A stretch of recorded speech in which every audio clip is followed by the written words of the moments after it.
Cohen, esta vez, ¿desde dónde? ¿Desde el exilio? ¿Dónde estás? ¿Qué tal? Hola, muy buenas noches. Bienvenidos a Somos Nosotros. Un beso grande, Cecilia. Estoy en la ciudad de Punta del Este por esta semana. El próximo miércoles, que es el último programa de este año de Somos Nosotros, estaremos todos ya en Buenos Aires y obviamente cerrando el año, por supuesto, esperando también retomar nuestro trabajo en el mes de marzo, ¿eh? Así que muchísimas gracias a todos. Muchas gracias, por supuesto, también a las autoridades del canal y del diario La Nación, que nos han renovado su confianza para el año que viene. Así que estaremos justamente también tomándonos un descanso, pero lo concreto es que estamos en un cierre de año, Cecilia, realmente muy, muy intenso, donde claramente se ha enrarecido, como no podía ser de otra manera, el clima político. No se llegan a lograr los acuerdos políticos, obviamente, que necesita la economía para despejar las incertidumbres, lo que hemos visto obviamente en la discusión por el presupuesto, esta carrera que empieza a haber ahora por ver cómo se aumentan los impuestos. Muy interesante la primicia que recién acaba de dar justamente en el programa de Luis Majul, nuestro querido amigo Francisco Pancho Olivera, en el sentido de que otra vez los gobernadores y evidentemente el presidente de la Nación estarían buscando un acuerdo para seguir subiendo los impuestos, ahora con la excusa de que la oposición no ha votado el presupuesto. Pero da la sensación de que, bueno, evidentemente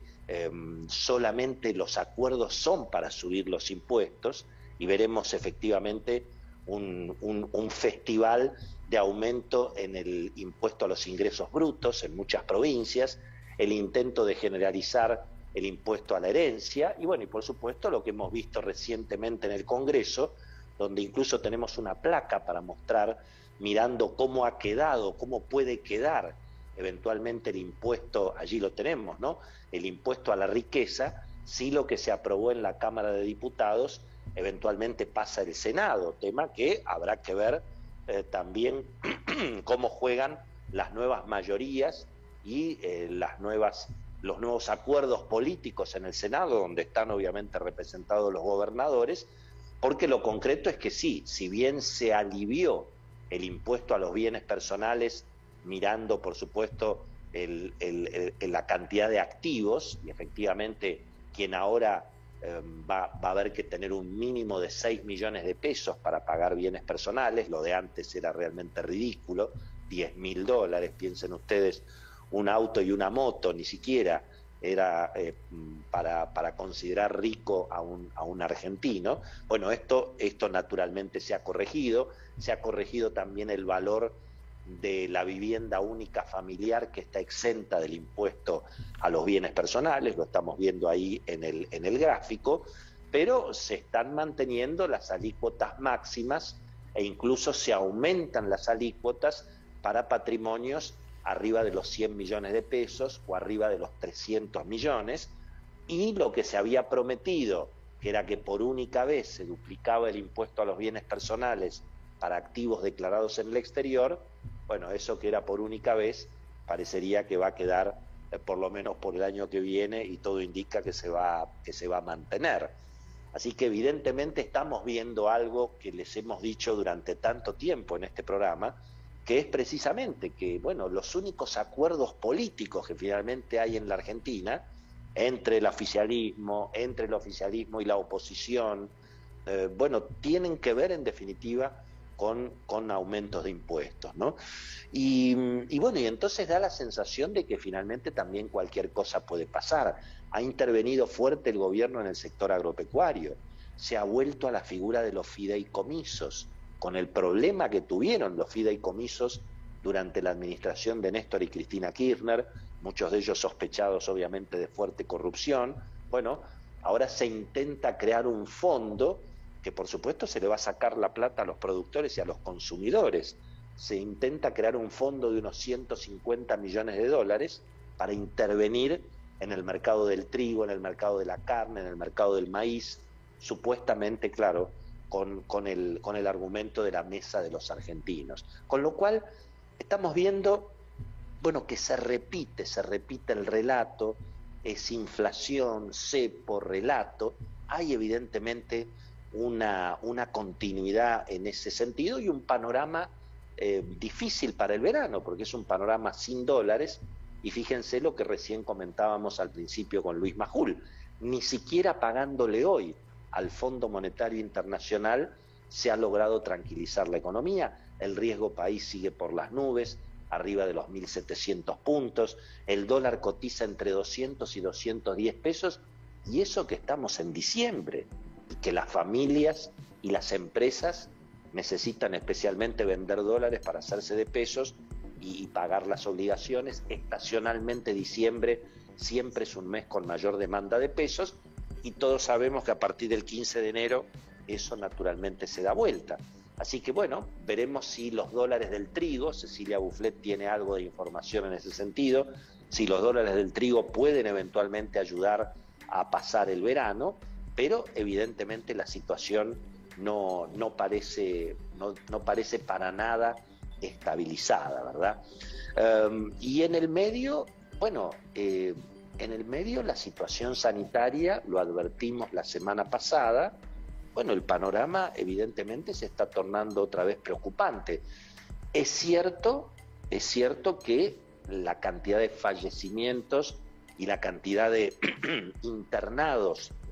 en unidades de terapia intensiva no está en niveles alarmantes, ni mucho menos, 40% de ocupación en terapia intensiva, pero lo concreto es que los contagios evidentemente están aumentando, aparentemente un poco más también los testeos, pero ya estamos arriba prácticamente de los 11.000 contagios, y yo diría que el panorama es más que nada preocupante porque da la sensación de que la Argentina finalmente no tiene remedio, ¿no? Y que se repiten otra vez las conductas, se repiten las políticas que ya fracasaron. Nos preguntábamos la semana pasada si los argentinos hemos aprendido, el gobierno sobre todo, la oposición que gobierna también, si los argentinos hemos aprendido de los horrores y en algunos casos de los horrores que se cometieron con la administración de la pandemia justamente el año pasado, porque sigue siendo el mismo relato, siguen siendo los mismos actores. Fíjense la tontería otra vez desde el gabinete de Axel Kicillof, el ministro Nicolás Kreplak, uno de los padres de la derrota electoral en la provincia de Buenos Aires, el hombre que asustaba con los cientos de miles de cadáveres que iba a haber en las esquinas de la provincia, y otra vez demonizando a los ricos, a los porteños, a los que viajan, con esta declaración de que los sectores de mayores ingresos son los que más se contagian, y por lo tanto los que más contagian, obviamente, habrá que actuar contra ellos, ¿eh? Hace acordar cuando en alguna oportunidad Cristina hizo alguna mención respecto de las enfermedades y la situación socioeconómica de los pacientes, ¿no? A propósito de la diabetes y otras realmente otras tonterías que se dijeron en ese sentido, ¿no? Pero al mismo tiempo las prácticas no se han modificado. La vacunación sigue siendo estatal, sigue siendo monopólica, no participan las provincias, no dicen una palabra en general los gobiernos, ni siquiera de la oposición, que están, digamos, gobernando distritos. Hay otra vez una especie de seguidismo en ese sentido. No tenemos noticia de la llegada a la Argentina de vacunas de Estados Unidos, ni de Pfizer, ni de Moderna, mucho menos de Janssen, y no se ha llamado ni siquiera a ningún personaje nuevo dentro del comité de asesores que están enfrentando, digamos, esta situación, ¿no? Está claro que nadie quiere ni siquiera mencionar la posibilidad de ninguna restricción, eso está clarísimo, pero también es cierto que, bueno, que hay algunos elementos que son alentadores. En Sudáfrica, por ejemplo, se han reducido fuerte los contagios. Algunos especialistas dicen que podemos estar con esta nueva variante Omicron en el final de la pandemia. Bueno, muy bien, tal vez lo que nos puede salvar en la Argentina, entonces es un milagro. Ojalá que ese milagro ocurra, pero me parece que deberíamos empezar a trabajar por las dudas, porque no sabemos si ese milagro efectivamente va a ocurrir. Así que, querida Cecilia, tenemos un panorama en ese sentido realmente complejo y yo creo que va a ser interesante escuchar bastante de las notas que tenemos preparadas en ese sentido con el Frente Sanitario. Sé que vos y Beto tienen muchísima información de lo que está pasando en el frente político, en el frente económico, así que me quedo mirando el programa, armen el noticiero con toda la fuerza que lo hacemos habitualmente y me sumo después a la mesa redonda, que sé que va a estar muy, muy interesante. Entiendo, Ceci, que tenemos la palabra de Marta Cohen, de la especialista Marta Cohen, justamente para, bueno, conocer la opinión de quien alguna vez advirtió lo que estaba pasando en Europa y le advirtió a la Argentina lo que tenía que hacer y me parece que mucha bolilla no le dimos. Así que vale la pena. Exactamente, Willy, en la mesa dentro de un ratito para que hablen con vos también, así que Willy va a estar ahí, se va a sumar a la mesa después con el economista Martín Rapetti, el politólogo Hugo Aime, pero ahora escuchamos a Marta Cohen desde Londres, la médica pediatra y patóloga, que nos cuenta un poquito cómo ve ella el impacto de Omicron en Londres, pero también en Argentina.